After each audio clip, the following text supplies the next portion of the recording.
Welcome to Indiana Sports Beat Radio. So for the thousands in attendance and the millions watching around the world.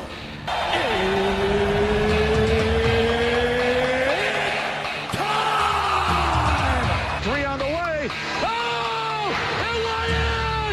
It went in! And Indiana wins the ball game! Know your role and shut your mouth, you jabroni! Float game for the win! Ayler's gone. Goodbye. Touchdown, Indy. Woo! IU. America. They got a football team now. Pretty simple. I win. Google me. You know that I'm the cream of the crop. Now, here's Jim Coyle. Hey, welcome today. It is Monday. I'm glad to have you along. Happy to be back in the studio. The beginning of this Christmas week. Merry Christmas. Happy holidays, everybody. Happy Hanukkah. Happy Kwanzaa. Happy whatever it is that you're celebrating. Happy holidays. I hope it's going to be a good one, no matter what. Lots going on besides the personal life stuff and the holidays and all of that. Plenty of things to talk about. Plenty of action coming up. Plenty of things that have happened. We've got the team set for the college football playoffs, quarterfinals. Indiana's opponent, the Alabama Crimson Tide, and Kaelon DeBoer, the Hoosiers' former offensive coordinator. It's going to be a fun one. Fun week, fun build up to the game, which is a week from this Thursday. So we still got some time before all that cuts loose, but gives us time to talk about it, time to look ahead to this week, Christmas week, don't forget. And again, for all of our peeps in the Bloomington area, Dave & Buster's over by the College Mall. They've got specials for every game, including the Rose Bowl, where they'll have 10 wings for $10, $5 drafts, $5 margaritas. Great place to catch the game with either friends, family, both.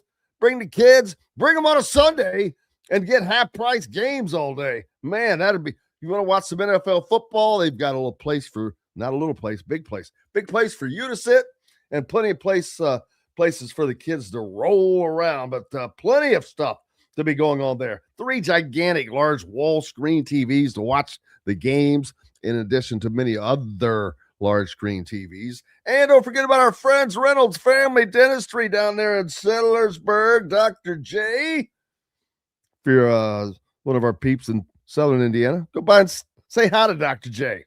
Keeps us all smiling. How's everything else going for you? Weather's not too bad. It's what it's supposed to be, as a matter of fact. I think we're kind of right in the middle of where we are supposed to be, weather-wise. Big high of, although it's going to get up today to 50 degrees. So no complaining, no crying about that. It's been crazy for how up and down it has been. But hey, it could be lots worse. How was your weekend? What did you get into? Plenty of football, of course, on the pro side. And collegiately, it's set. The CFP teams and the argument now will commence. And there's not really an argument. Let's be serious. JMU, Tulane didn't belong. They don't belong. And not their fault, though. This is how it's set up right now. And how it is set up right now is how it's set up. Notre Dame didn't belong, how it's set up. But you also saw I don't know. What it tells me is there aren't 12 teams worthy of winning a national championship. I've said it all year long. There's only like 5 teams that I can see winning the damn national title. Do we really need 12? Well, they're going to have them because you need the games to make the money. But truth be told, there are not 12 teams worthy that could win the damn national championship. Not in football, not at this moment. There aren't 10. And that's unbelievable to say. I'm that's partly at the fault of the Big Ten. The Big Ten's got to get stronger. I've talked about this. They've got to get a little deeper with teams that are capable of that. Which rare is it that many conferences has multiple teams that are that good. SEC doesn't either. It's usually one, Georgia, Alabama has been their big deal. Michigan, Ohio State, Oregon. Now Indiana's climbed up into the fray. Will Penn State come back under Matt Campbell? Probably. Would, if Kaelon DeBoer happened to lose to Indiana, any chance you see him going to Michigan? I wonder what Alabama fans really want, because they sure seem to be kind of pissed off half the time at DeBoer because he's not Nick Saban and he's never going to be Nick Saban. So that'd be interesting. That would be great for the Big Ten. It would give the Big Ten another coach and another opportunity to build a team up worthy of a national title contender. And word is Michigan is they're going to pursue Kaelon DeBoer hard. I mean, that's not like that's a secret, but it's not stopping. Now, the fact that they have made it one game further makes it pretty difficult. Makes it pretty difficult for them to continue that pursuit. But remember that was a blank check being offered. And pretty much has to be that way if you're going to lure the coach from Alabama away to come coach your crap situation of a program. I mean, it's not like he's walking into Shangri-La, or anybody would be walking into Shangri-La in Ann Arbor. It's a quagmire of a mess. Doesn't matter. Money fixes all of that stuff, and winning cures every bit of it. Going to be interesting. So many different storylines and plot lines. What did you think of the games? Miami and Texas A&M. Was that just a great game, or was that some ineptitude by A&M, who I said never belonged in there anyway? They're like Notre Dame. Their resume sucked. It sucked. It was terrible. I'm so happy to see Texas A&M get beat. Miami comes through with the win in that one. I guess you'd call that the Notre Dame Bowl. Those are the two teams that beat Notre Dame. So they're moving on. Ole Miss gets a big win without Lane Kiffin. Big win, but of course they're playing Tulane, a team that already handily beaten before. Again, here's a problem I have, which everybody's going to have. You've got Oklahoma and Alabama playing in one game. Both good teams that have been tortured by playing 9. Well, they didn't play 9 games this year. By playing a pretty brutal conference schedule via playing in the SEC. Although it's one game short until next year of 9 conference games. Regardless, much tougher schedule than either Tulane or JMU have played. It's ridiculous. But what are you going to do when you only have 12 slots? I don't understand the guaranteeing the group of 5. Stop giving trophies. They're worthless. And I'll tell you, and people say, well, what harm does it do? Oh, why can't you let them in? Because it screws the whole deal up. On one side of the bracket, you've got Alabama and Oklahoma playing. And over here, you've got Tulane and Ole Miss getting slaughtered. You've got JMU and Oregon getting slaughtered. They're imbalanced. Got to keep that stuff balanced, man. You've got to keep the competition level the same. So until that is rectified, still got an issue.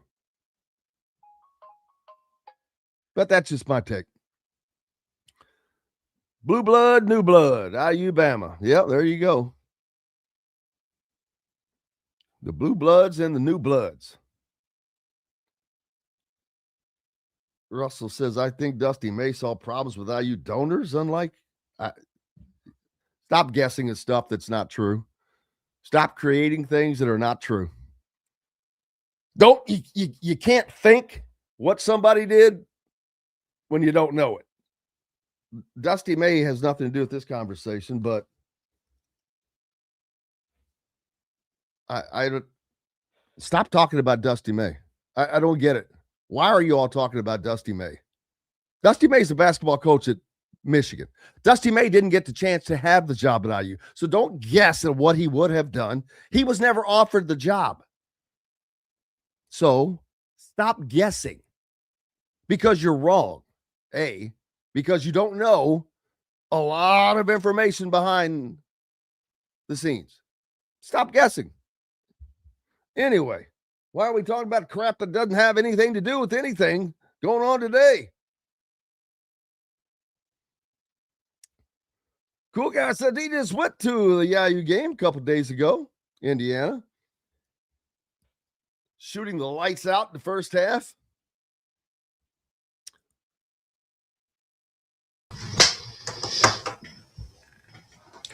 Quick break. Don Joy just right after 2 minutes. We're back. Thanks for being with us. Indiana Sports Beat Radio. Back right after this. Andy Moore Honda is Bloomington's #1 Honda dealer for a reason. Buy a new Honda and get a 3-month break from car payments. That's right, no payments for 90 days. That includes the all-new, all-electric Honda Prologue. And you get it for just 0.9% financing. Or the 2024 Honda Ridgeline Black Edition or the Honda Accord LX, both for just 1.9% financing. Get more to your door from AndyMooreHonda.com, Bloomington's #1 Honda dealer and your best place for new and used vehicles. If you're looking for a new home in the Indianapolis area, you need Cheryl Sizemore from Brick and Ivy Realty. Cheryl Sizemore has over 2 decades of experience, and that could be the difference in getting the home you want in today's tough housing market. Reach out to Cheryl at CherylSizemore@gmail.com or 317-701-0838. That's 317-701-0838. Let Cheryl Sizemore sell or find your new home today. Huddle up, football fans. Tailgate season is here, and nobody gets you ready for game day like Academy Sports and Outdoors. Swing by your local Academy store or shop online at academy.com to find everything you need, from grills to jerseys and more. Be a watch party legend with gear from top brands like Nike and Under Armour, all at unbeatable prices every day. With 8 Academy stores across Indiana, including our Bloomington location, fun can't lose, and neither can you. Gear up today at Academy Sports and Outdoors. Zach Browning here to tell you about an offer you simply can't pass up. If you're looking for the best coverage of Indiana football and basketball, which includes recruiting, weekly chats, podcasts, as well as access to the best national team out there, then look no further than thehoosier.com. The best part, it's just $1 for the first week. Oh, and did I mention that you get a full year of access to The Athletic when you sign up? You can't beat the coverage, and you can't beat the deal. So head over to thehoosier.com today and sign up for just $1. It'll be the best decision you ever made.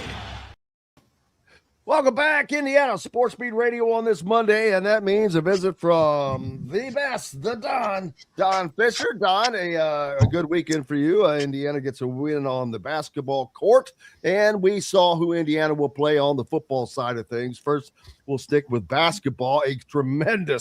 Another shooting display in the first half, Don, one of which I sent out a tweet that said, man, Indiana is well on its way to establishing a new shooting record for three-pointers made in a game, which the record is 19. They had 14 in the first half, 14 to 26. And then the second half, Don, they couldn't hit water if they were sitting in Lake Monroe in a John boat. Well, good way to put it. 1 of 20 pretty much tells you everything you need to know in the second half. Sorry about that. In the second half of that ball game, they really struggled to shoot the basketball in the second half. after being lights out in the first half. So I guess it all evens out at some point. But the good news is that during that second half, even though they didn't make shots, they continued to play defense. And they essentially, and I said this on the air, they basically treaded water the entire second half. Exactly. They just never allowed Chicago State to get back in the ball game because of their defensive play and their hustle and busted it as they always do. But the fact that they did have that slowdown in the shooting department gave Chicago State a chance, which Indiana didn't allow that chance to take place. So from my perspective, it was a really good win for IU. Hanging in there and never allowing Chicago State to get any kind of a big run going or to be able to threaten in any way, shape, or form. That's a critical part of a basketball team. Being able to do that, I think, is important. I thought Chicago State was just an okay basketball team at best. They're not great, but they did have some quickness and some athleticism. And they weren't a great shooting team either, obviously, in that particular contest. So a good win for Indiana, but the fact of the matter is, at this point, the Hoosiers have a game again tonight, and they'll take on Siena, a ball club that is pretty good under Jerry McNamara. Anybody who doesn't remember that name probably doesn't follow college basketball very much, because when he was at Syracuse, he was a 4-year star for that program. A great college basketball player, their point guard, one of their best scorers in the history of Syracuse basketball, and was under Jim Boeheim, and then was an assistant on the Syracuse staff for 15 years, and then last year became the head coach at Siena. And I think he did a pretty remarkable job last year. I think they had a 10-game turnaround from the year before. I think they won 4 games the season prior to him coming there. And they had 10 more wins the next year, which is pretty phenomenal. And now, of course, he's got a ball club that's 9-3 in the season, much like Indiana. So this could be a little bit of a test. I still think Indiana's going to win it. Siena did lose their last game against Vermont prior to this ball game coming up. But look, here's the thing. You're at a point now where you're about to have almost a 2-week layoff. And you will have all kinds of time to practice and work on your game to get ready for the start of Big Ten play and the push that the Big Ten situation is going to bring about. And from my perspective, this is a good time to have this break because this team still has some work to do, some things that they've got to get fixed. They can't fix some of those things because they just don't have – you can't bring in people here at halftime. You know what I mean? So get healthy. They need to get some of those guys healthy, Don. Well, two of them obviously have not played. Josh Harris, who would really help them because they need some frontline help there, and he's just not played. And I don't know if he's going to play this year. I mean, at this point, do you burn a redshirt season? That kind of thing. That's the thinking that comes into play. And with NIL and money and all those kinds of things at this juncture, I don't know how that's going to play out. And Darren DeVries will handle it, and there's not much doubt in my mind he'll handle it the right way. But here's the other aspect of it. Jason Drake, who is a point guard, could give him some help on that in that guard position, some minutes. If he can go out there and not make mistakes and just play solid basketball, if he can, they're going to get him back sooner than Harris. So, and it could happen here this week. It could happen in this ball game. He may get some playing time tonight. I don't know. But I think you're right. Health is a big factor with this basketball team because they're not the deepest squad at this point. And Ristic is another guy. He's young, so he really needs the time on the court that he's not been able to get because of this injury. Yeah. But we saw some good stuff from him when we've been able to see him, whether it was in Puerto Rico early or what. He's got talent, but he's not been able to get into the injuries. Have just slowed everything down. So hopefully they can get that going because they've got talent on that team and talent enough that will make this a tournament team. They're just going to have to get it all together from a health standpoint and all of that. Yeah, no question. And I think the layoff and the fact that these guys are getting a chance to go home and rest a little bit, be with family, those kinds of things will help the whole mood, so to speak, of this ball club. And I like this team a lot. I think that they've got a great camaraderie. I think these guys like one another. And they've got shooters, which we haven't had in Indiana for a long, long time. So they can shoot the basketball, but they've got to clean up some things, the rebounding aspect of it. Getting a few too many turnovers here lately, too. Yeah. More than you and like the to free see. throw shooting has also really waned, which is odd because, Don, they were shooting free throws 80+% consistently, and that's dropped. Yeah, it has dropped. Probably one of the reasons it dropped because Trent Sisley couldn't hit a free throw the other day. No, he could not. And he's just a freshman, and he's going through the growing pains, too, of college basketball at this point. A lot of these guys, especially the young guys like Sisley, this is the first time they've had this kind of, pressure. And along with the fact that they're playing a lot of ball games at this early in the season, that kind of thing, this is a little bit different for freshmen, and freshmen have to adjust to that. And, of course, I think Trent is going to be a tremendous talent for Indiana through his entire career.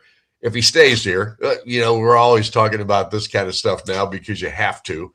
But there's not much doubt in my mind that he will hang in with Indiana basketball and wants to grow with this program. So anyway, long story short, I like this basketball team, and I think if they can beat Siena tonight, which I think they will, they'll have a nice 2-week break here where they can work on the things that they really need to work on. Yep, and that would give them 10 wins on the season as they head into Big Ten play. So a good spot for them. Football side of things, obviously, another week yet. We'll get to talk one more time before the Rose Bowl between Indiana and now we know it to be Alabama and Kaelon DeBoer, the former offensive coordinator, in addition to Kane Womack, the former defensive coordinator, in addition to Nick Sheridan, the former offensive coordinator, the strength guy. It's just going to be a weird reunion, but oddly, Indiana and Alabama, have they ever played? I don't think so. No, not that I know of. Yeah, never. I haven't looked that up. I guess I should look it up. I think it is, Don. I'm pretty sure they have never played. Kind of odd, though, with all of these homecoming kind of deals, former IU people, but they've never played. And Indiana is the favorite. 6.5 points, depends on where you look, over Alabama. This is not your grandpa's or your dad's or even your older brother's Indiana football team, man. And they're going into the Rose Bowl now. We know who they're going to play. It's going to be an exciting game.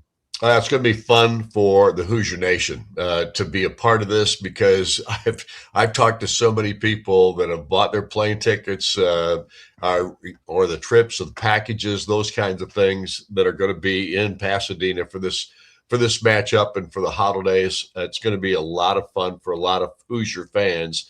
And, back in 67, the 68 Rose Bowl, when they won they went to Pasadena for the first and only time prior to this. Indiana football, I think, had the greatest, they said, air transfer of people from this state into California that's ever been seen. Plane after plane after plane of Indiana fans who went to that game out there in Pasadena. I guess most of those folks probably didn't think it would ever happen again. So at any rate, they were going to. Well, they weren't too wrong, Don. That's true. But it has happened again. And that's what's so exciting about this. And I'm sure that some people who did go to the Rose Bowl in 1968 will be on this trip as well. So it's really got to be cool in that context alone. Dude, Don, the line I saw on they showed on TV, the line to give the towels out. I'm like, are you kidding me? Line just to get these towels, the rally towels for the Rose Bowl was, half of the people are obviously not going, but that's not the point. The point that the people would take the time to come out there to get that towel for that team, for that game. Yeah, man, it's mind-boggling to see this turnaround. And I know that, hell, I've been here to see it from day one, and I still shake my head, and it's crazy, but it's awesome. It could not be any better for Indiana, for all that are involved. And man, now everybody's just got to start thinking national championship, Don. Yep. Don, you will have called the last national champion. If Indiana can get it done, the last national champion basketball and football teams? That's true if it happens. And it's still a big if, but there's no question it would be something. Well, I'll put that in the back burner right now. I don't want to talk about it. I might jinx it in some way. Trust me, Don does not talk about anything that's going to happen past tomorrow. Believe you me, people. And here's the other thing. We will not have a show. I can't do next week with you because I will be on the road. I don't know how to do that. I'm technically unskilled and illiterate when it comes to all IT problems. Maybe we'll work that out. If not, no big deal. But if we can, great, because we're going to be there. But we'll work on that. But, all right. But safe travels. Enjoy it. Enjoy the broadcast tonight. Hopefully, we'll see you out there. And if make sure you're listening, turn it on up, turn the TV down. If you can't figure out how to do that, can't help you with that. But appreciate you, sir. Thanks for having me, Jim. We'll see you. Thank you. The great Don Fischer, the Don, as I like to call him, joining us here as he has Indiana basketball tonight. And then, of course, focusing on Indiana in the Rose Bowl against Alabama coming up, which another cherry to his career. I mean, how many things has he gotten to do just this year that are for someone who has the distinguished career that Don has? How in the world can you put as many elite things on top that he's doing in one stinking season this far into that career? It's crazy, but great to see. He's gotten to call, the 2 games in a single day. That was just not too long ago. He is just talked about the potential of calling an undefeated national championship football winner to add to the last national championship basketball winner. It's just mesmerizing, all of the different things that you can add and all the different firsts that Indiana football has achieved. It's crazy. Of course, it's all crazy. The awards, the back-to-back National Coach of the Year awards that Cignetti has won that hasn't been done before. With Fernando winning the Heisman, that's never happened for Indiana before. Number 1, it just goes on and on and on. It's a lot. I mean, usually when you hit first in program history, there's one here and there's one there. Oh, yeah. It's every single thing that there is to blow out. They're blowing out. Crazy. Man, I'd love to have y'all with us here on this Monday. Greg Rakestraw from the ISB Sports Network will join us next. And it's going to be a busy time of year for them, man. You got holiday basketball coming up. Of course, high school ball. They've got college ball that they carry as well. Make sure you're following Greg and the ISB Sports Network as well. We've got plenty more coming to you. We'll bring it at you after a little break. Back with more Indiana Sports Beat Radio after these messages. Know a team or group needing a fundraiser? Boost Fundraising raises more money faster and offers the most unique and user-friendly online fundraiser in the nation. Your team receives personalized fundraising pages for each team member. Free team-branded promo gifts shipped to each donor. Boost Fundraising does it all. Sports teams, marching bands, charity causes, and community groups. Go to boostfundraising.com and be sure to enter the promo code COYLE, that's COYLE, to receive a discounted fundraiser. Whether it's a night out with the family, after work with colleagues, or catching the game with friends, Bubba's 33 is the place for you. Bubba's 33 offers a mouthwatering menu of selections that are all made from scratch every day. The portions are big, but the prices are small. And with over 50 big screen TVs, you'll never miss the big game. Bubba's 33, pizza, burgers, beer. Zach Browning here to tell you about an offer you simply can't pass up. If you're looking for the best coverage of Indiana football and basketball, which includes recruiting, weekly chats, podcasts, as well as access to the best national team out there, then look no further than thehoosier.com. The best part, it's just $1 for the first week. Oh, and did I mention that you get a full year of access to The Athletic when you sign up? You can't beat the coverage and you can't beat the deal. So head over to thehoosier.com today and sign up for just $1. It'll be the best decision you ever made. Huddle up, football fans. Tailgate season is here, and nobody gets you ready for game day like Academy Sports and Outdoors. Swing by your local Academy store or shop online at academy.com to find everything you need, from grills to jerseys and more. Be a watch party legend with gear from top brands like Nike and Under Armour, all at unbeatable prices every day. With 8 Academy stores across Indiana, including our Bloomington location, fun can't lose, and neither can you. Gear up today at Academy Sports and Outdoors. Welcome back, Indiana Sports Beater Radio on this Monday. Happy to have you here and happy to be here. Appreciate you joining us. Greg Rakestraw from the ISC Sports Network, who you should be following and keeping up with all their great content, joins me now. Greg, how was your weekend, sir? My weekend actually had a little more downtime than usual because the Colts are playing on Monday night. So a rare day off for me yesterday. So, of course, now I'm in the wilds of either Hancock or Henry County on my way to Newcastle for the first of back-to-back days of the Hall of Fame Classic.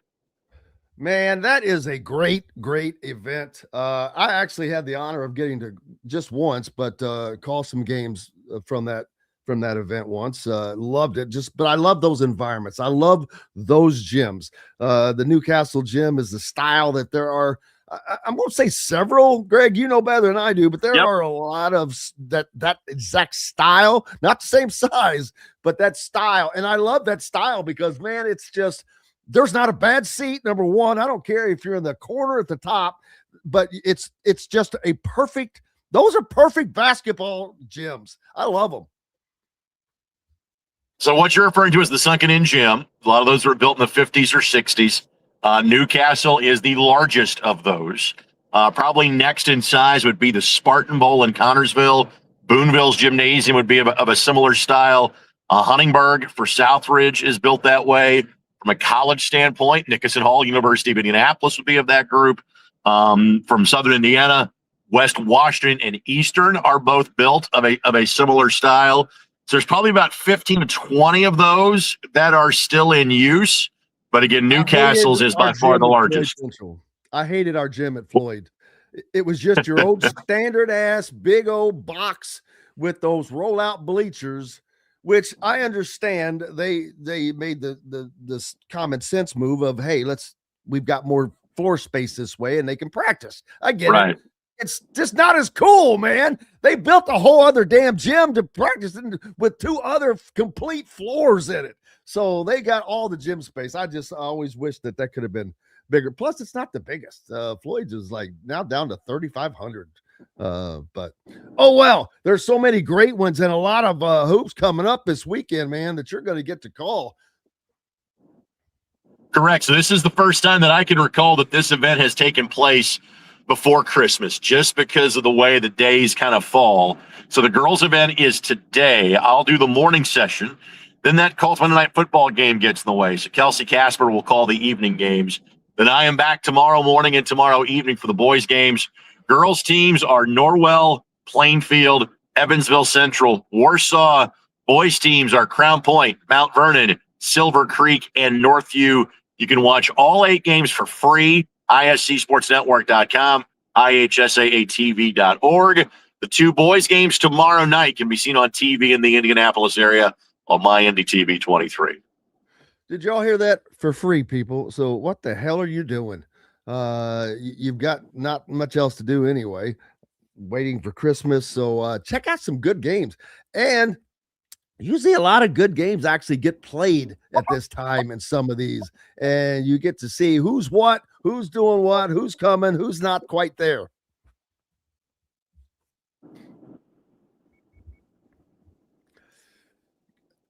Greg may have lost me there for a second. You still got me, brother? I got you, buddy. Right, yeah. So the thing is, Jim, is that this has turned into like college basketball where everybody plays in a multi-team event. Everybody has a holiday tournament. So there are great holiday tournaments. What's unique about the Hall of Fame Classic, Jim, this is the one event that you get that you extra games for. So, for example, I'll use the team close to you at home, Silver Creek. Silver Creek may play 20 or will play 26 regular season games because of how good they are and how deep they could go in the tournament. They might get 33 games this year. I bring that up because I was researching this last night. They've got a young man that's averaging 9.5 assists a game. So if you extrapolate that out and you play more than 30 games, he could be going for the state assist record this year. So in case you're wondering, that record belongs to a guy that's still playing in the NBA, Mike Conley Jr. I could throw the ball to Greg Oden 290 times for a bucket during the course of the season too. So that's the statewide assist record. And so, for example, Silver Creek will play in a 4-game tournament next at Lawrence. So there's great highlights taking place tomorrow. Handful of tournaments that take place the 26th and 27th. A lot more will play the 29th and 30th, and then even a handful more will play January 2nd and January 3rd. Yeah, that's a lot going on, so we're looking forward to it.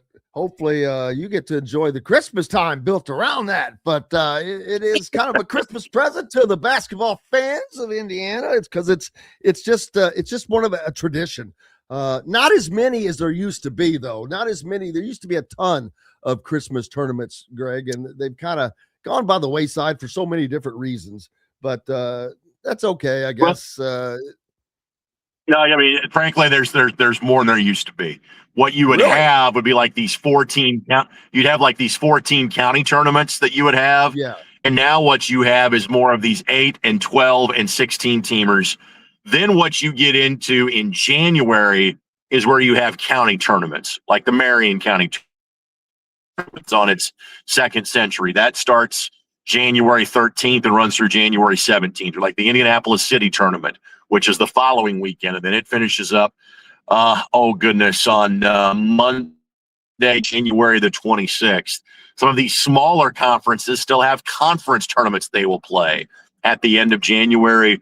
Kind of the latest county tournament that I know of, the 4 teams in Putnam County don't play their county tournament until February the 12th and February the 13th.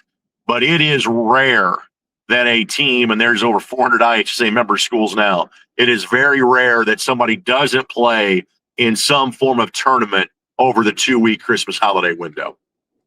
Well, you're really wasting an opportunity if you don't, because aren't those just extra games, gimme games that you can add if it's in the confines of a tournament? Because I think you have basically like what you get 20-game max. You get 22 games in total if you don't play in a tournament. They upped that from 20 a handful of years ago. Or you can play 20 and then a tournament that gets you up to 4 games. And again, that kind of allowance is basically designed for the Marion County tournament, which is a 16-team field. So in theory, like 2 of those teams will play 24 games. 8 will play just 21. May get tacked on a 22nd game because of that. But that's the scheduling formula. You get 20 regular season dates and 1 tournament that counts up to 4 games. And then again, if you play in the Hall of Fame Classic, you're allowed 2 additional games that don't count on your schedule. So, for example, this would be 3 years ago, Ben Davis set the record for the most wins in an unbeaten season with 33. And the math as to how they did it was 20 regular season dates, 4 wins in the Marion County tournament, and 2 wins in the Hall of Fame Classic. So that's how the math checks out. And frankly, that's the same math that Silver Creek could possibly have, albeit not in the largest division, but they could go 33-0 in 3A as well. Crazy. Anytime I hear Silver Creek, even though I know it's not the way it used to be when I was in school, they were, I don't want to call them a joke. They were a small school, and we looked at them as a small school, as, please, be gone. Not the case anymore, baby. Things have changed. People move, and communities grow, but they also crafted and they wanted their programs to be better because they added football, which is extraordinarily hard, and have been successful there as well. So good to see those teams grow. But yeah, Silver Creek been a name in basketball for a minute now. TKR kind of really got them going, but you go all the way back to Steve Green, Bob Knight's first recruit that they used to put the talent out. So great to see it coming from all over the place. Great to see this state guys producing talent from every different direction. And And every year it's somebody new. And you got guys like Mark Zachary, who tremendous athlete, who I just saw where he's now going to be a part of the basketball team in Notre Dame. Hell, I already thought that was the plan from day one. Well, the thing is that this is the upside for them not making the college football playoff, because let's face it, if Notre Dame had equaled their run from last year, Mark would have been focusing on football until about January the 20th. And maybe Micah Shrewsbury would have added him for the last 2 months of the season.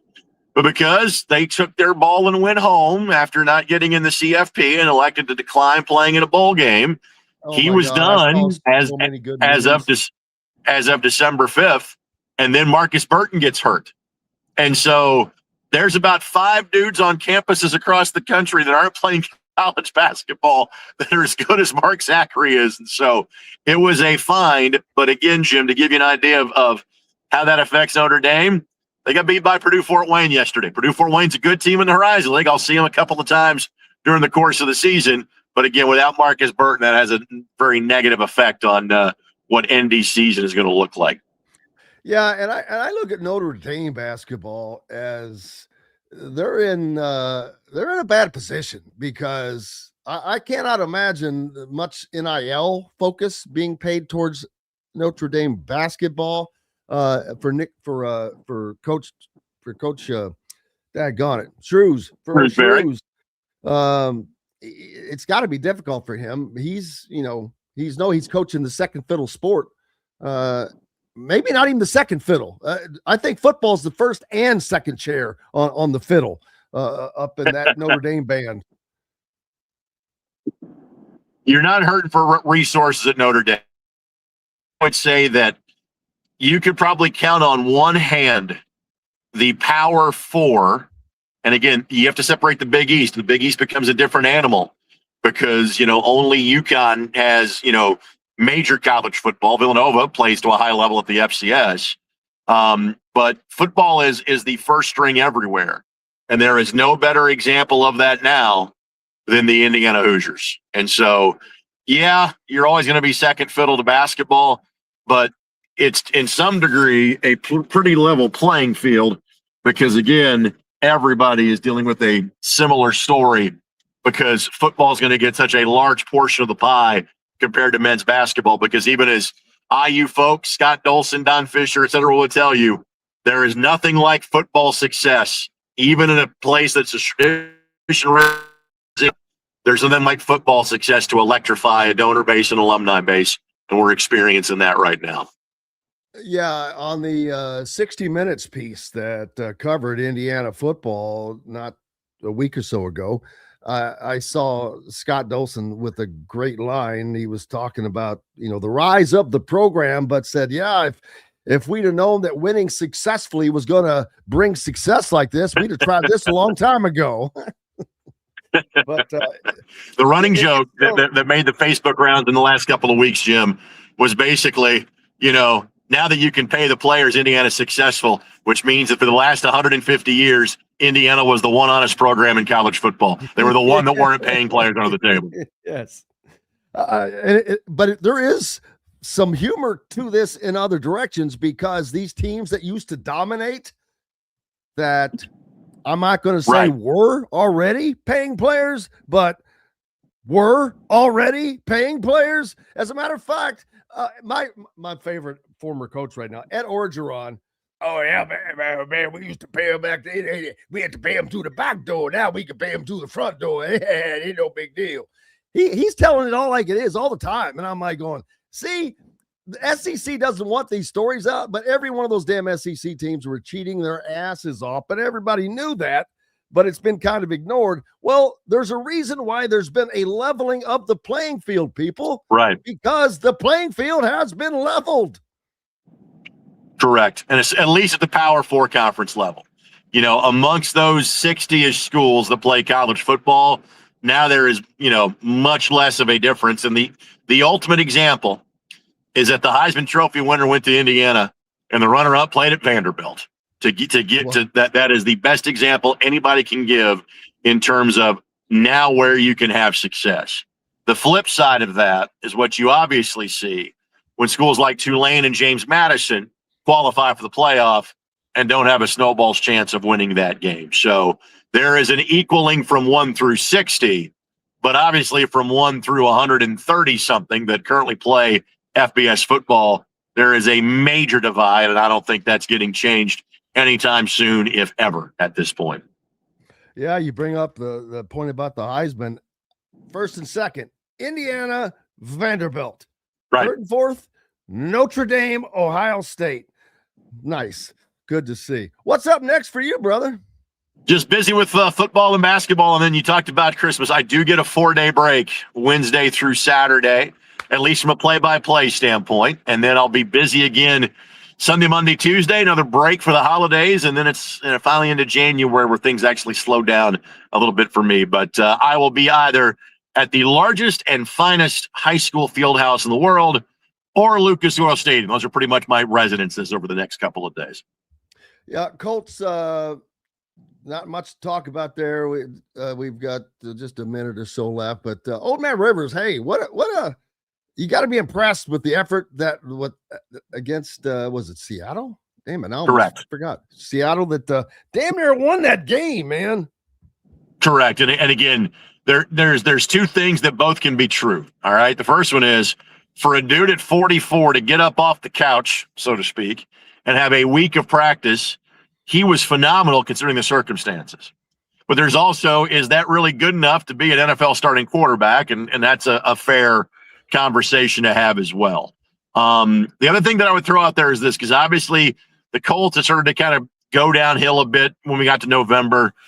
Injuries have obviously made a big effect on this team as well.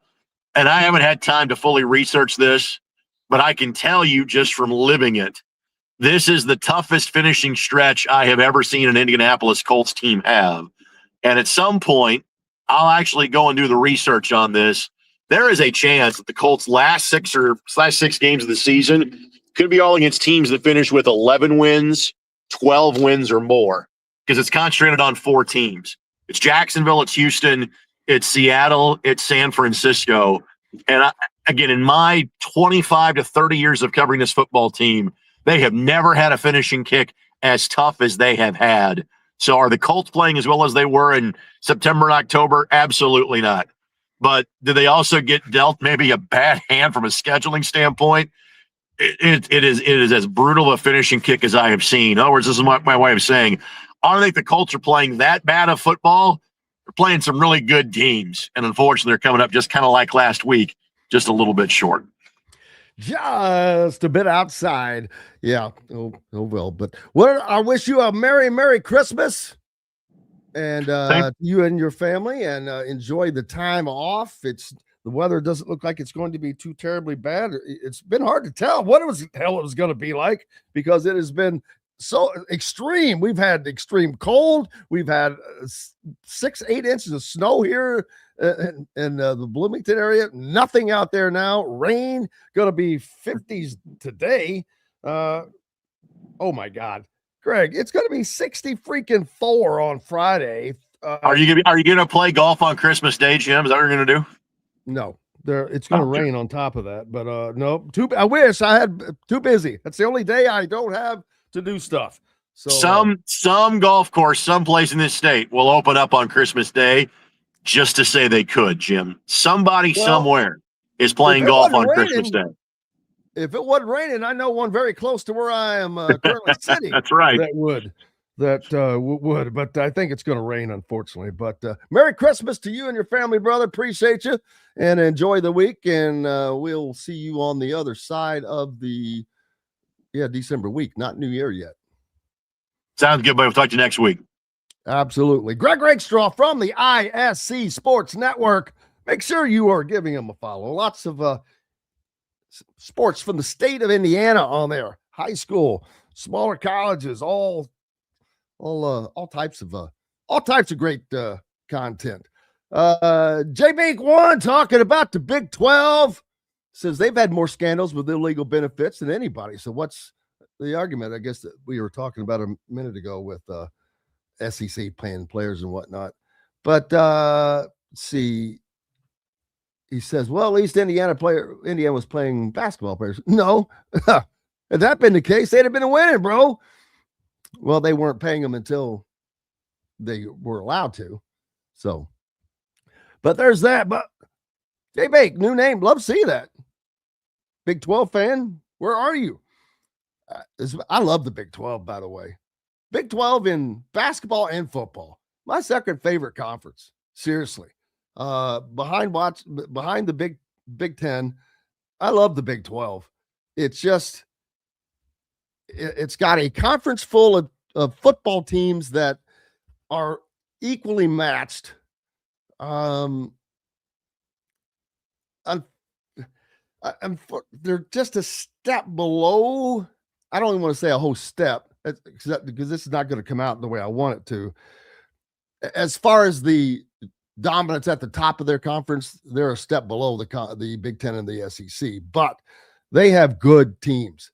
They have quality teams, and they have teams that could probably be built into getting up to that level. Texas Tech is on its way already. They've got one of those donors that will help them get there.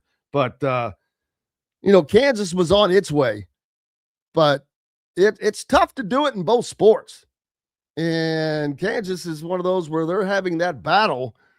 They don't want to give up on their dominance or that they have had in basketball, and they're trying to get back to that. That's another thing. Kansas basketball trying to get back to being what Kansas was. At the same time that Kansas football is trying to get there. Indiana in a very similar situation, except for Indiana football, done got there, baby. They done got there. Now you got to get the basketball team to be back, which should be much easier. Much easier. Right coach, right players.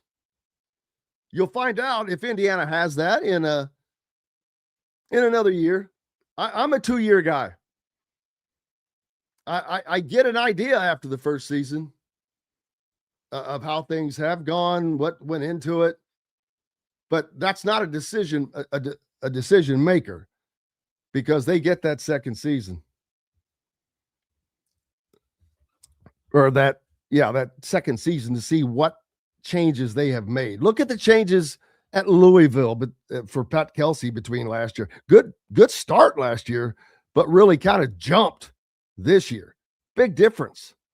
So it's a huge difference, and it gives you an opportunity with the coach, an opportunity to put a little bit of his stamp to show players how the style that's going to be played. So he gets another year at least before there's any complaining or any critiquing. I still have not completely understood why that they did not or were not able to get a little bit more of a formidable team.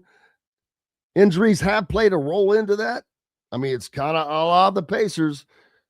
If you got the guys, but they're all hurt, there's not a hell of a lot you can do with them. Indiana's kind of been in that situation, but it's been a lot of other things as well.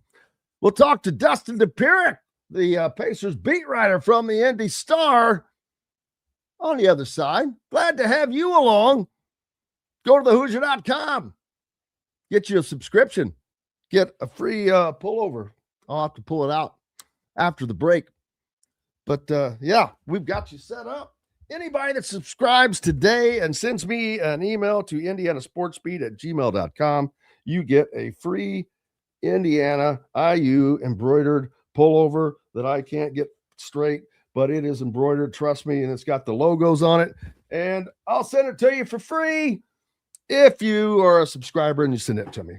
Dustin Dopirak up next. We're back with more Indiana Sports Beat Radio right after these messages. If you're looking for a new home in the Indianapolis area, you need Cheryl Sizemore from Brick and Ivy Realty. Cheryl Sizemore has over 2 decades of experience, and that could be the difference in getting the home you want in today's tough housing market. Reach out to Cheryl at CherylSizemore@gmail.com or 317-701-0838. That's 317-701-0838. Let Cheryl Sizemore sell or find your new home today.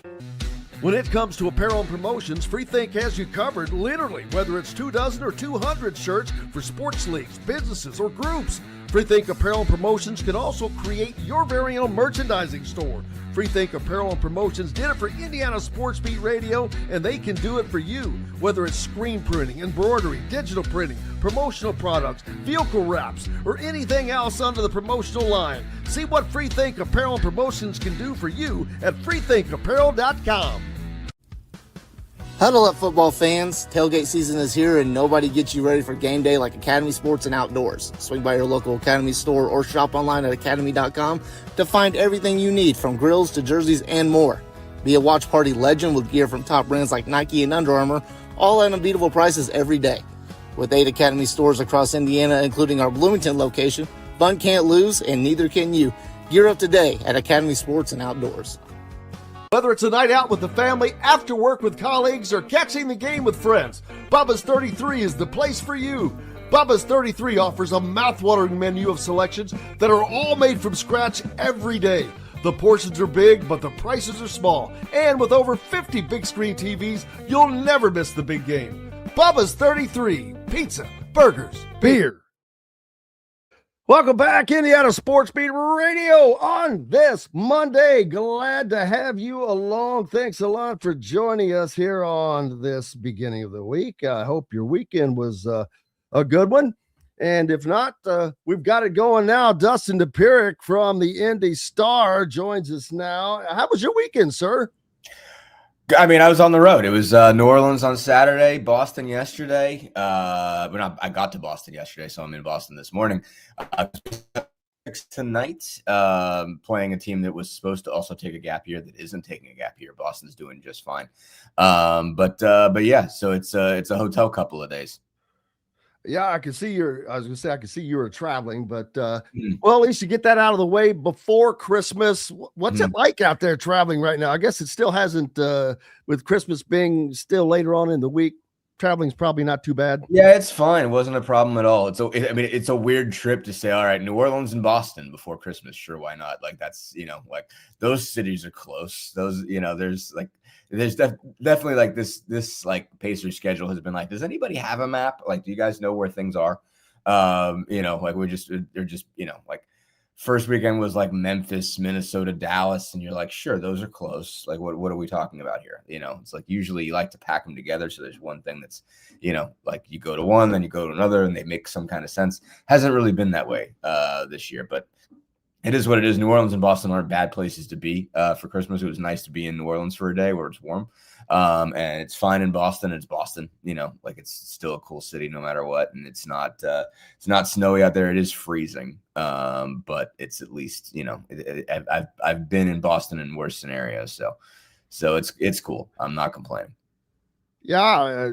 Great place to be if you have to be away. We're 2 minutes in and you haven't done the your cousin from Boston thing, and I'm shocked. I really thought, what are we doing here? Like, it's so your go-to. I would have won money on. I would have lost money. I was sure. I didn't. Many dumb things are in my head, Dustin. There's so much stupid stuff in my head that sometimes the stupidity moves other stupidity out of the way. But I love that your cousin from Boston. You had to do it. I don't even know. Yeah. Exactly. So I think it's a requirement somewhere. It's in my contract. It's in the contract you have for yourself. In the contract. Yes, exactly. Absolutely. I've only been to Boston once, and I loved the time. It was a long time. I was in college, as a matter of fact. It's so long ago that I think I was going up for spring break as a friend that I'd met of my best friend, Pete, Hot Dog Pete here from Frankfurt Hot Dogs, but I went to visit a friend in Portland. No, not Portland. Damn it. Portland, Maine. No, yeah, but Providence, Rhode Island. I bought a ticket, an airplane ticket, out of the newspaper, round trip. Yeah, for $75 that someone had bought, and you can't do that now. I bought this ticket out of they couldn't go, so I bought this ticket from them. I don't even know I'm what that like, means. I've never even heard of that. yeah, this is that long ago that you could physically. Mm. I bought this ticket. The guy bought the I can't use it. I bought it for $75. I'm like, oh, cool. So I fly to it was to New York. Mhm. It gets better. So it was only to New York. Then I got to get on a train. Train. There you go. And go up to Providence. I don't know what the hell I'm doing. And I'm like, I made it there. I made it there somehow. But it was great. It was they're a great Italian family. There you go. Joe Ciccione. He's not listening, but hey, Joe Ciccione, the Cicciones, and his cousin Dominic. His cousin Dominic had a wallet this wide. You remember the Costanza wallet? Yeah. Oh, yeah. He was the originator of the Costanza wallet. I'm almost certain that they had to model it after that. But just loved Boston. I went to the Bullfinch pub when I was there, down to the wharf, and just other little great places. It's a cool big city. It didn't really seem like your typical big cities that we know that it is. Yeah, no, it's different just because it's older, it's just like there's very like I because the TD Garden isn't far away. I make a point now to go to the North End and just walk around the North End and get pizza there, and it's just awesome.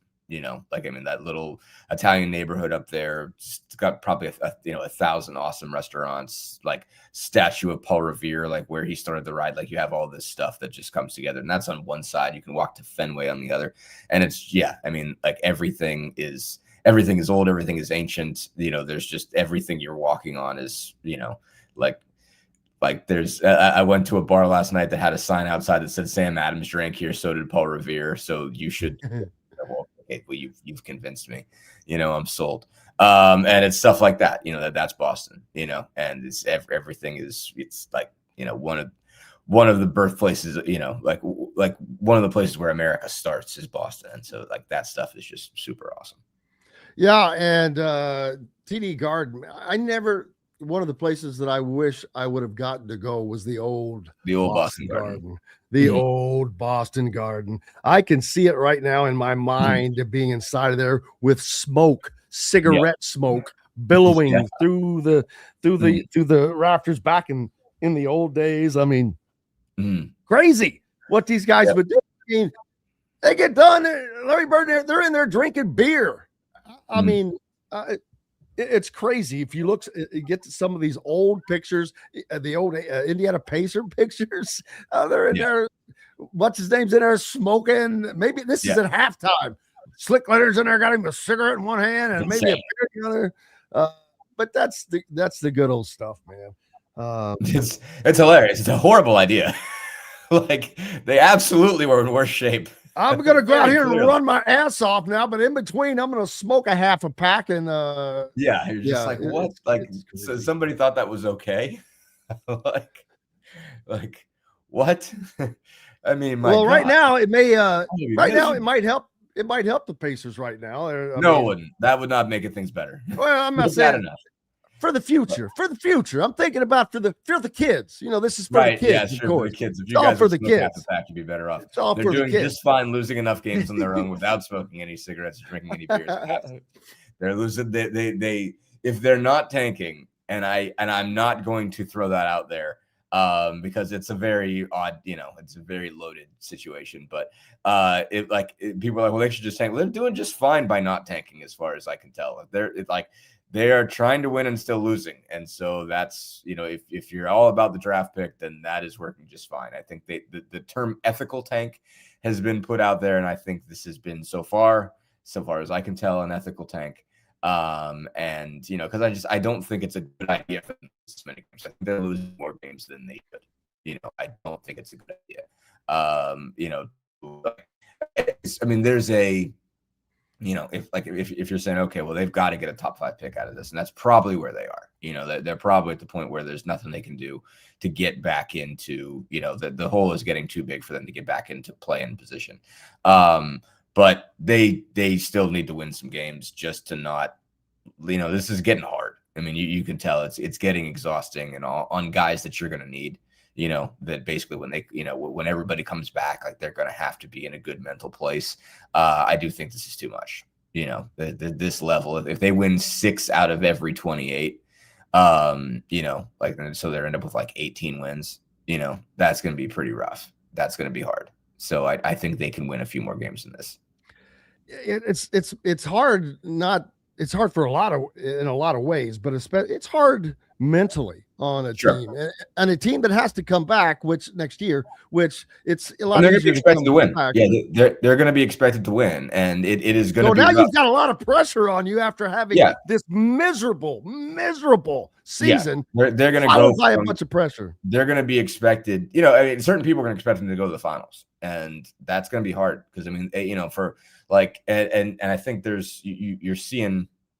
Even in the guys that have come back that they have on the team from Achilles tendon tears, that they're still, like your leg is fine, but like your body takes a while to be all the way back. Like Tyrese Halliburton might not be Tyrese Halliburton next year. And it's not because the leg isn't ready.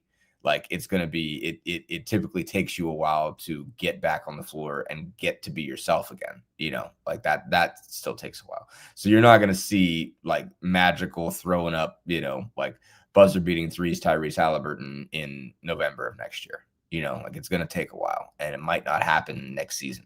And so it's going to be a very tough deal where there's going to be an expectation, but there's going to be just all this defeat that a lot of these guys have suffered. But they're going to be expected to get tie back and get whatever draft pick they get and suddenly be right there. And it will not be that easy, And so, and I think this stuff makes it harder. Like if you start losing that winning muscle memory, like I think it's going to be harder. I really do. So, we'll see. Obviously, that's a long way off. And if, if things go the way that I feel like what you would guess right now, if you had if I had to put money on something happening, I would say like, okay, that they'll probably trade Mathurin at the deadline, try to get a center. And you build back up there, and then you end up having to get one of those guys like a DeBonso or, a Darren Peterson, get one of those wings. There's great Italian food in Boston. It really is. What's something no one ever says? No one ever says great Irish food anywhere. And I say that because I'm Irish. I think Irish food is pretty, I think I got some. The same way as British food. It's fine. It's fine. I think I've got some being made in the crock pot right now, which is nothing but one of those gigantic roasts or whatever. Sure, It turns into a stew after you do it so long. But I think that's Irish food just because we're a bunch of poor people. We didn't have anything but potatoes and whatever meat they could steal. I'm sure. That's what you got. So, Pollock, similar circumstances. Am I cut out? A little bit. That's okay. We got your back. Van says lots of mob influence in Providence. Isn't that the Patriarch family or the what? The Patriarcha family. Patriarcha family. I don't know. I don't know the specific, but like certainly it's discussed extensively in Providence is always mentioned. If it's not the head of it, it's definitely a suburb of that. But I went to the Cheers. I went to the Cheers way back. That was the Bullfinch pub. It's just and all it was just a thing downstairs. Just like this. See, have you ever gone to that? No. Yeah. I haven't found it yet. I haven't really looked, but I haven't found it yet. Bullfinch pub. It's easy. Dude, I found it 30 years ago. There was no Google back then, so you should have no trouble finding it. I'm sure it's not gonna be that hard. Yeah, if I push for it. What's your holidays gonna be like for when you get back off of the road? Tomorrow, and they play Milwaukee. And so we'll go do Christmas. My wife's gonna be weird about me talking about where we go because she's always like, I don't like people telling people we're not home. But we're gonna run up to see. Well, don't tell them where you live. That helps. Don't tell them where you live. That's a good point. Yeah, so that's true. We'll go to my wife's family. Her mom lives in South Bend. Her whole family's up there, so it makes for an easy trip for me because I'll go we'll go up Christmas Eve, and then I'll come back for the Pacers play the Celtics at home on the 26th. I'm not going to go on the road trip on the 27th. They're going to go to Miami and Houston. Miami is cost prohibitive at this time of year. Like I like the. Don't tell me about prohibitive. I just booked all this crap for Los Angeles, which first of all, yeah, well, I'm sure it is, but that's going to move. That's going to move numbers. Like random. Then you add into the fact that it's New Year's Eve. You add that into the mix. Okay, nice. What a horrible combination all that was. It's the Rose Bowl, man. It'll be worth your time. It'll be worth your time. But the only thing I'm disappointed in is I tried to be frugal and hey, I'm going. It's a business trip. I'm going to cover the game. Yada yada. I don't arrive until the day before the game, and wow. that was a mistake on my part. But what I've heard is, because I was curious when Indiana football went to Los Angeles a year ago to play UCLA at the Rose Bowl, it was Cignetti made a big deal. Hey, this is a business trip. They went out as late as possible, kept on their own schedule, took care of business, and left. With the Rose Bowl, it's hugely different. You have a lot more responsibilities that come with it. But I have heard that Indiana is trying to write their own schedule. Write their own schedule. Hey, man, we're not here. We're not out here to do a parade. We're here to win a freaking football game to move on. And because back in the day, it was the last football game. You played in the Rose Bowl, you were done. Now this is just the entree or the appetizer before the entree. So they want to move on, and I understand. No, I'm sure it's not easy. I mean, like the thing that's been the issue, I think, about people have are not married to the idea of these bowl games. I mean, like I as far as like the fan base is concerned, I'm sure the teams are concerned. Like everybody that has been making a whole lot of money off of this for the last 100 years or whatever doesn't want this to change. Wants it to still be the same environment, the same process, the same everything for these bowl games. Because I mean, you have like it's community events, it's a dinner, it's a this, it's a that, like it's a whole week that they're used to this. Basically, these show up, they're supposed to be oh,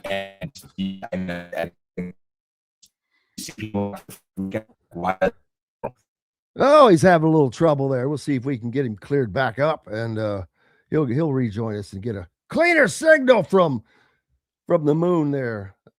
I forgot where he said he was. He's on the road today covering the Pacers, and we'll get him back on. And actually, we need to take a break anyway, so let's go ahead and do that. We'll have Dustin when we come back on the other side. Plenty more to talk about as the college football playoffs are set. Christmas around the corner. Much, much more. You're listening to Indiana Sports Beat Radio. Jim Coyle with you as always.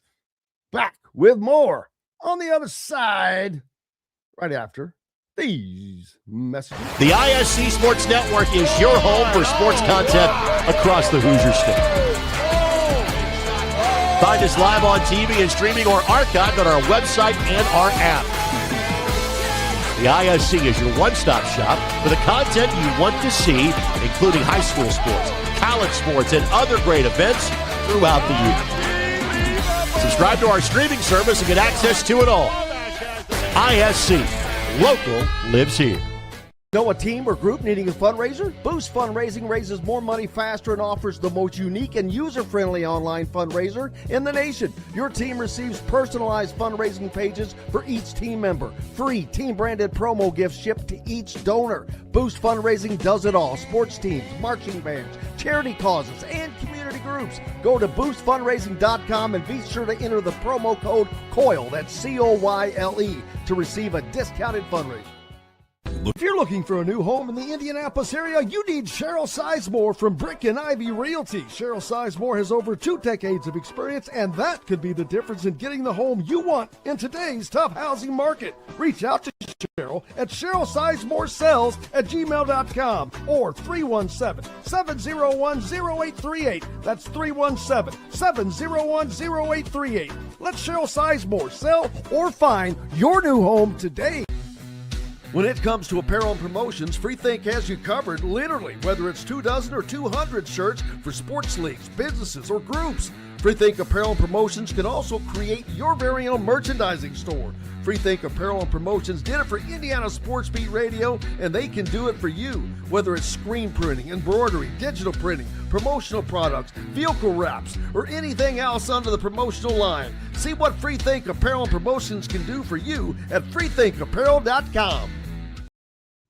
Welcome back, Indiana Sports Beat Radio on this Monday. Glad to have you along. Jim Coyle with you as always. Dustin Dopirak from the Indy Star with us as well, trying to keep you warm on this mild winter day. It's not going to be bad. It's going to get up to the 50s, and we're going to have temperatures kind of like that throughout the Christmas week, which is crazy. But hey, I'd rather have that than temperatures in the 30s or even 20s. So Michigan State set to hire Nick Sheridan as its offensive coordinator.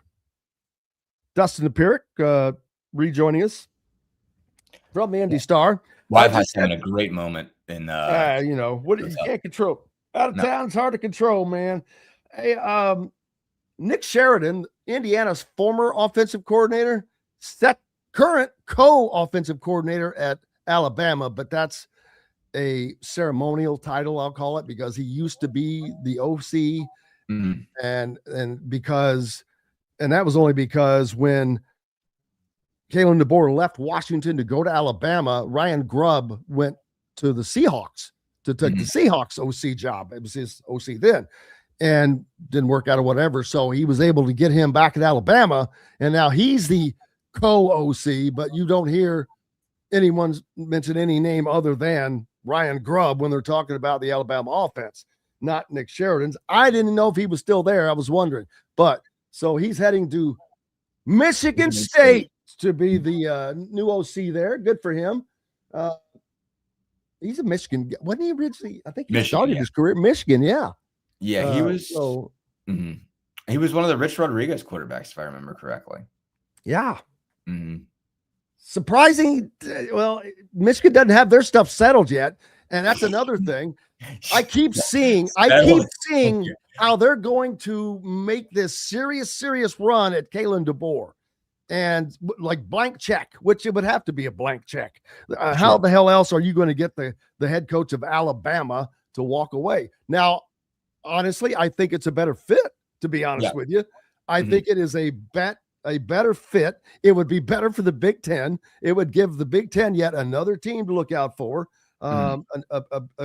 So it's going to be weird to see how this happens. I am not putting this out of the realm of possibility, although the timeline is so screwed up, Dustin, because the transfer portal opens in a week from, there's the first on Friday. Was that a week from this Friday? A week from this Friday, the portal opens, but the game will have just now. Yeah, they want to play timing. What's that? Yeah, they will. They play on the 1st. Yeah, okay. Yeah. So it's odd, but it would have to be a whole lot of crap that happened between that loss and that 24-hour period of losing. But of course, that's what agents are for. If they're even going to consider it, they've got it all. Here it is. Here it is. Yeah, yes or no. Well, if it's I don't know what he's making right now. I'm going to guess he's making like $8 million. Probably a guess, because I don't think he's up in the upper. If they make it the highest coach in college football, I don't know how. I don't know that he turns it down, to be honest with you. I think it matters. I am interested in Alabama's thoughts on this. Like their deep down thoughts on this. Yes. Do they want to keep him? That's my question. Do they really want to keep him? Yeah, that's the thing. Like I could see them being like, I could see him getting a big enough offer from Michigan and Alabama being like, Yeah. You know what? That you should really consider that. You should think very strongly about that. And something I just thought of, Dustin, the Mm. reason I was just looking, scrolling through some things, but the 2026 college football playoff brought to you by Nick Saban is a current article because Kurt Signetti, Dan Lanning, Mario Cristobal, Kirby Smart, even Ole Miss's current, was it Pete Golding, all coached under Nick Saban. Yeah. So Lane Kiffin's still part of that discussion, you know. Of course. I don't count Dan Lanning. He was a GA. Yeah, GA. They all went there, man. It's they all studied under the master, if you will.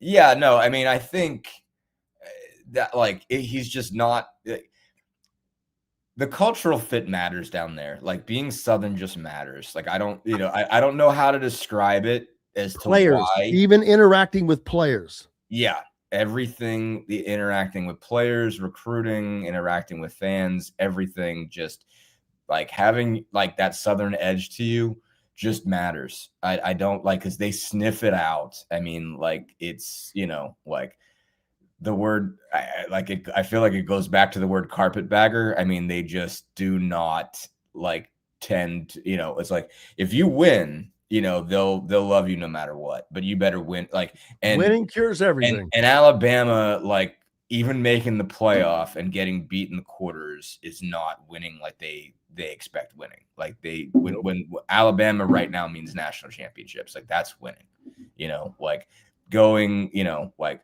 I mean, I'm trying to think of like Bill Guthridge type stuff at North Carolina, like doesn't cut it. You know what I mean? Like they're used to Saban and they want Saban. They want 4 out of every 6 years you're winning the title, you know, or 3 out of every 5 or whatever. Like that's what they want. And so it's like if you're not Southern, they'll take it if you're that good, but they would like you to be Southern. They would like you to connect easily in that kind of culture.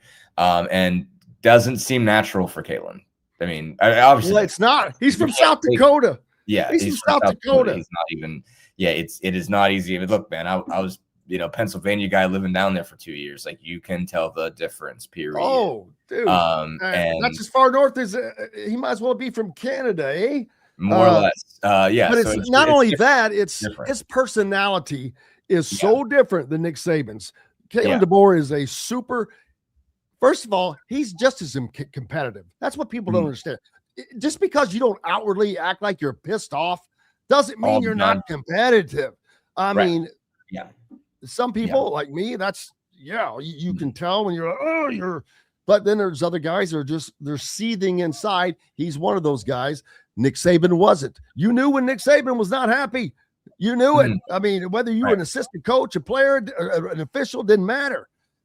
Oh, you know, he had that aura about him, and that's what they're accustomed to, and that's what I think that they want, and I get that because it's players. Yeah. Certain players respond to certain things, certain ways, certain types of coaching. Yeah, it's. I mean, everybody. Like, I think there is a feel like you if you're a fan, like you want the coach to be as mad as you are whenever you're mad.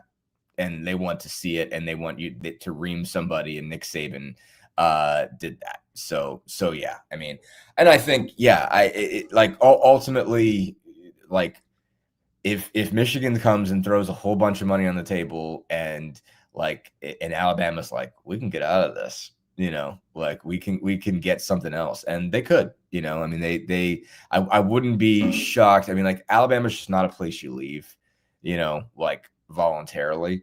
Alabama would have to be able to say or be able to make it pretty clear that like we weren't mad about this, you know, and like and they had a target already, and I don't know who that would be is the thing. That's the reason that it's hard, is that, you know, Alabama would be in a place where they have to make a move quickly. You know, but they would have to have a target. They would have to have somebody they wanted. It'd be hilarious if they went and got Kiffin. They won't. I don't see that happening, but that would be hilarious. And you know, like that would be a very Alabama move. You know, I wonder, is that his ultimate? I wonder if that's his ultimate favorite. I mean, maybe destination. He wouldn't. I don't think he ends up there now just because you've already been at Ole Miss. You've already been at LSU. I don't know that you're going to end up at a third SEC school, but I would have thought that would have been the one. I feel like Alabama, like an underlying thing for Alabama that I think is more truth for the rest of them, and this is totally just vibes, me talking about this isn't like scientific, but like at Alabama, it's very important that you're a serious person and you're viewed as a serious person. Like Alabama would have never hired Brian Kelly, and I think Alabama would not hire Lane Kiffin as the head coach for the same reason. I deleted that stinking video. I had that video forever, and I just recently deleted it because he's out of coaching, and I'm not going to need it. But boy, I wish I could have had to. I just want to thank me and my family. Want to thank you. When Brian Kelly was introduced, it was like, what a joke.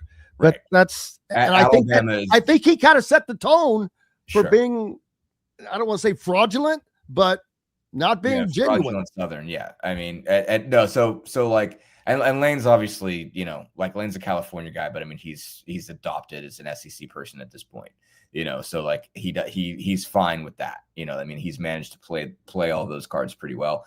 But like Alabama, you have to be a serious person. Yeah, like Alabama, like they need this, like they want Bear. Gene Stallings was fine, and Saban, like they want you to be, stone cold, serious, general, etc.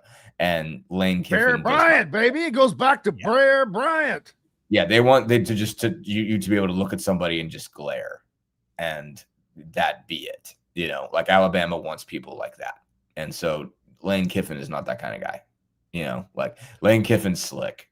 Lane Kiffin wins games because he's slick, and like. They don't really, like now they understand, like you got to be able to throw the ball, like you can't win in 3 yards of cloud of dust, and just Saban figured out that you have to put points on the board, and since then they're pretty much fine with that. But they're not, they still want your defense to be really good. They still want you to be gritty and nasty, and they want you to be tough, and they want you to be a serious person. So like, I don't know who fits that mold out there. If they were to move on from DeBoer, I mean, they care that DeBoer is a serious person. They would like him to be a serious Southern person. But yeah, like I don't know who's the next Saban, but they want the next Saban. Oh, what doesn't everybody though? But yeah, and something else we haven't talked about. You can't follow a legend.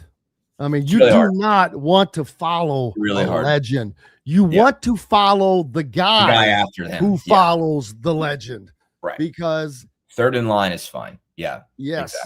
Exactly. Mm-hmm. You're putting a target on your back. Although it seems like it's going to be easy. Oh, you just got to keep this rolling. It's not. That's not that. You just brought in a completely different chip. It's like putting a different computer chip in a computer and thinking it's going to be the exact same. It's not. This chip has different things. I'm not a computer person, but I mean, you know what I'm saying. But what's up next for you, brother? Besides, when do you get back in town? Boston tonight, home tomorrow for Milwaukee. Christmas, Celtics come to Indiana on the 26th. Road trip I won't take, and then they play on New Year's Eve at like 3:00. They play the Magic. You get any chata? Get some clam chata? No clam chata. I'm gonna skip all that. Chata? Yeah. No, Not messing with that. Why no chata? How do you not get chata in Boston? I'm skipping it. I don't know. I went and got Regina's Pizza last night in the North End. That was my clam chata and a Samuel Adams. I mean, go down to South. I did get a Samuel Go down to Adams. Southie. Go down to the Southie Projects. Find a place near the Southie Projects. Not going to go to Southie Projects just to try to recreate Goodwill Hunting. Not I was thinking more like I'm going to go show up at Harvard. The Departed or something. Oh, that's a different story. Yeah. Yeah, absolutely. Well, but I hope you enjoy Boston before you get back to Christmas. And now, do you get to bring your wife any Christmas presents from these places? Sometimes. Depends on what there is. If something stands out to me, I'm set enough that I don't need anything from Boston. But if I find something nice, I've got the lookout. Last year we were in San Francisco right before Christmas, so I made sure to bring Ghirardelli's back. So and did you say yard bellies? What's that? Did you say yard bellies? What? Oh, I thought you said yard bellies back. Ghirardelli's, the chocolate. Oh, Ghirardelli's chocolate. Okay, I thought you said yard gel. I'm like, no, what Ghirardelli's the chocolate. No, so cool. Well, enjoy it, brother. And as always, we appreciate you. Merry Christmas to you, your wife, your Maxine. Maxine, do you put the little antlers on Maxine? Let her walk around. We do. And MJ she does have antlers, but also we do the antlers for a little while. That only goes so well, but she's big on bandanas. She thinks she looks really cute with bandanas, so she has a Christmas bandana. So, well, good for her. Good for Maxine. Appreciate it. Appreciate you, brother. Merry Christmas to you and your family. You too. We'll see you next week, sir. Dustin Dopirak from the Indy Star joining us here on Indiana Sports Beat Radio. Lots coming up, man. These football games, and the quarterback situation. I've talked a lot about that for Indiana next year. I'm more than confident they're going to bring in another quarterback, a fifth-year guy, a very experienced fifth-year guy, a la Sam Levitt, Josh Hoover, Drew Mestemaker. I'm not including Sorsby in that category. I'm pretty confident he's going to go to Texas Tech. His girlfriend is already transferred there from Cincinnati. He's from Texas, so we'll see. And everybody, what about Alberto? Alberto has 3 years remaining. Alberto will get the chance. Don't get me wrong. Alberto will have the opportunity to win the starting job. And I'm not saying that he cannot do it. He's obviously a very talented dude, man. Big size. He's beefier than Fernando. He's not quite as tall. He looks like to be an inch and a half, 2 inches shorter, but he's stockier, which is good. Going to be interesting to see him play. He played very well in high school, had a better high school run than Fernando did, as a matter of fact. And he's had great tutelage under Kurt Cignetti for the last 2 seasons. That's a bonus. He's also gotten to play under these quarterbacks and watch it develop. I just think that one more year and they're going to bring in another fifth-year guy and then turn it over to Alberto for the final 2 seasons. And then that would give Indiana the same quarterback in back-to-back seasons, unless he has a killer junior year to where he's being named in the mock drafts. It's not that that's not impossible, but usually that goes to the guys who are coming back, that have started and coming back. Alberto won't have that starting cred under him, but he'll have the Mendoza name, which will help immensely. And we know that we already know he's a damn good quarterback, and that he's under Cignetti for all this time. More coming up. Appreciate you being with us. Back with more Indiana Sports Beat Radio right after these messages. Andy Moore Honda is Bloomington's #1 Honda dealer for a reason. Buy a new Honda and get a 3-month break from car payments. That's right, no payments for 90 days. That includes the all-new, all-electric Honda Prologue, and you get it for just 0.9% financing. Or the 2024 Honda Ridgeline Black Edition or the Honda Accord LX, both for just 1.9% financing. Get more to your door from AndyMooreHonda.com, Bloomington's #1 Honda dealer and your best place for new and used vehicles. If you're looking for a new home in the Indianapolis area, you need Cheryl Sizemore from Brick and Ivy Realty. Cheryl Sizemore has over 2 decades of experience, and that could be the difference in getting the home you want in today's tough housing market. Reach out to Cheryl at CherylSizemore@gmail.com or 317-701-0838. That's 317-701-0838. Let Cheryl Sizemore sell or find your new home today. Huddle up, football fans. Tailgate season is here, and nobody gets you ready for game day like Academy Sports and Outdoors. Swing by your local Academy store or shop online at academy.com to find everything you need, from grills to jerseys and more. Be a watch party legend with gear from top brands like Nike and Under Armour, all at unbeatable prices every day. With 8 Academy stores across Indiana, including our Bloomington location, fun can't lose, and neither can you. Gear up today at Academy Sports and Outdoors. Zach Browning here to tell you about an offer you simply can't pass up. If you're looking for the best coverage of Indiana football and basketball, which includes recruiting, weekly chats, podcasts, as well as access to the best national team out there, then look no further than thehoosier.com. The best part, it's just $1 for the first week. Oh, and did I mention that you get a full year of access to The Athletic when you sign up? You can't beat the coverage, and you can't beat the deal. So head over to thehoosier.com today and sign up for just $1. It'll be the best decision you ever made.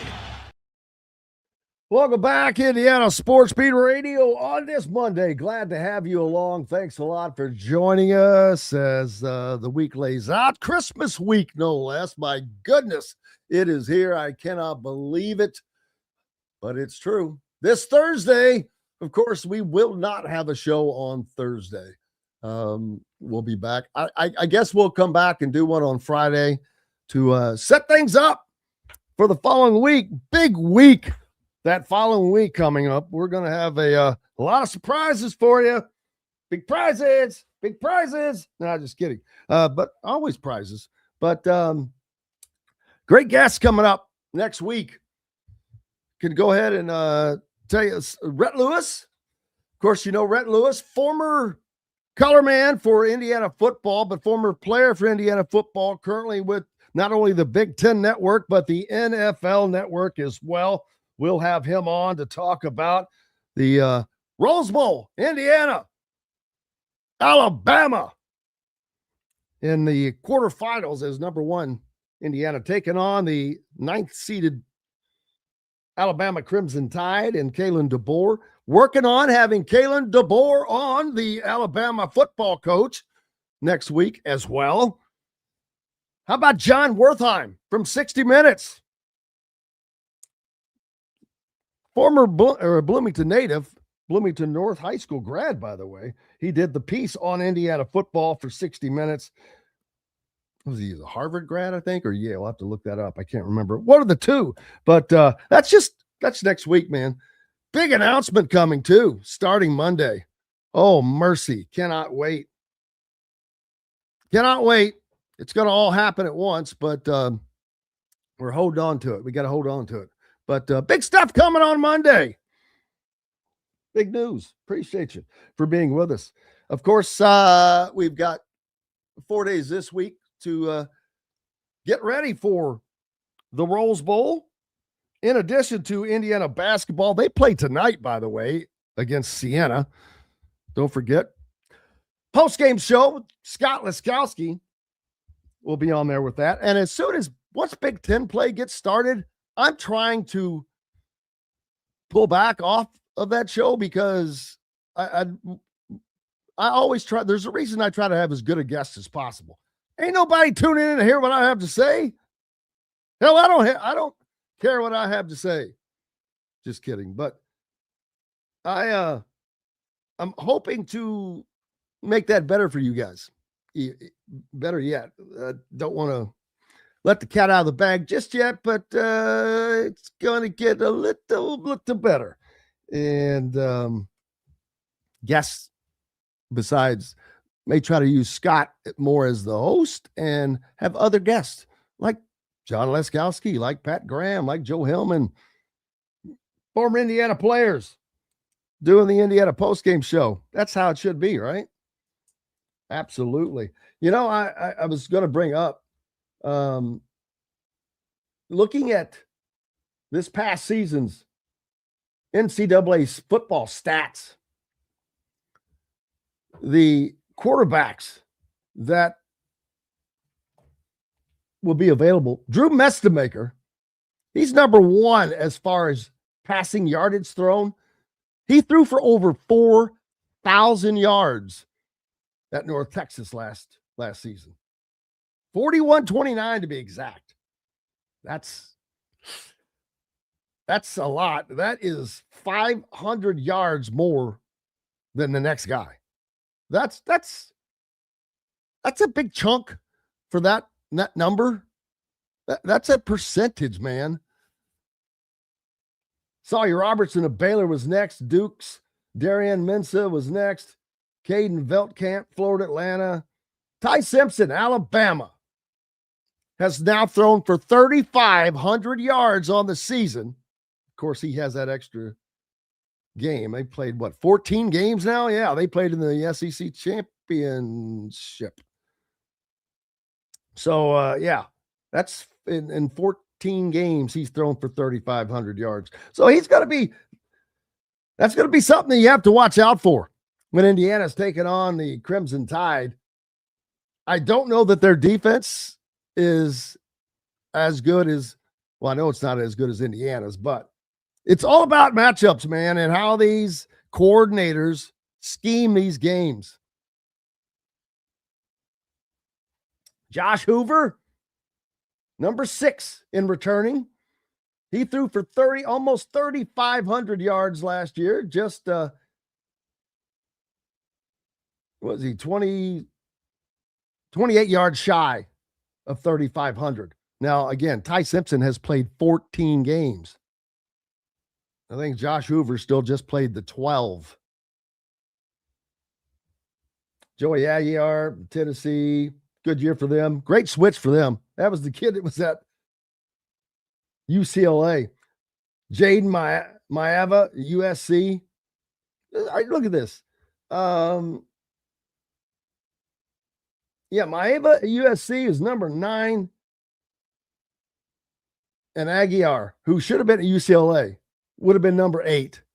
How crazy would that have been for those two schools to have their quarterbacks in the top 10?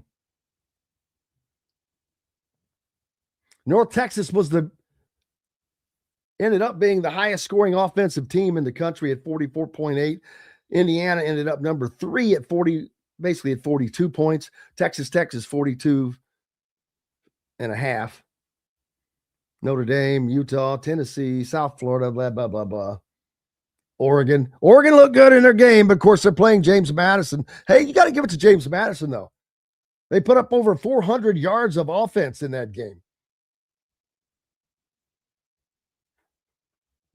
Looking over here at the scoring defense, top 10, Ohio State still number 1, Indiana number 2, but their differences are less. It's like a 1.5 difference between Ohio State and Indiana. Well, there's also other differences that make that, to me, reversed. Indiana still has the best defense. Texas Tech, number 3.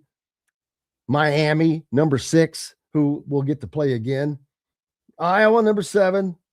They're great. If Iowa had an offense, they'd be in the CFP. They don't. Their offense stinks.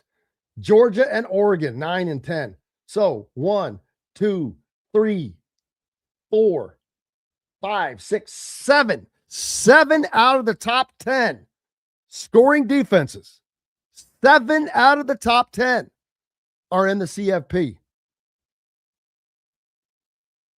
That's pretty telling. Keep on going a little bit more. Alabama's number 13. It's about defense, people. You got to have offense, no doubt. But you got to have defense. You have to have both. To win a national championship, you have to be as solid on both sides of the ball as possible. That's why Ohio State and Indiana are considered the 2 favorites. They're at the top or near the top on both sides. Texas Tech is up there, but I just don't know about them as much as on the offensive side. They've got a solid, and defensively, they haven't played the offenses that these other teams have played. Oh yeah, I know, Bill. Congratulations, Justin. Good for him. Tell him I said, hey, my old producer. It's good for him. Yeah, Feinbaum. David says Feinbaum will be leaving the country. Yeah, I doubt it. Very, very good possibility, though, that the Big Ten lands 3 out of the 4 Final Four teams in this college football playoffs. I mean, the toughest game, I don't know, it might be Indiana and Alabama. For the second year in a row, did the number 1 seed end up with the toughest quarterfinal game? Who has the toughest quarterfinal game in your thoughts? Now, as a fan, I'm sure you're going to look at it as Indiana does, but it's a good question. Who? And these are the games that we should be having, though. See, there shouldn't have been any of this JMU, and again, I'm sorry, but JMU and Tulane. No, you can't have that and then have this. You can't have Alabama and Oklahoma battling like they did and then have those gimme games. Those are gimme games. All you did was move a team along. And I'm not sure. And it kind of, to me, it screws up the whole process.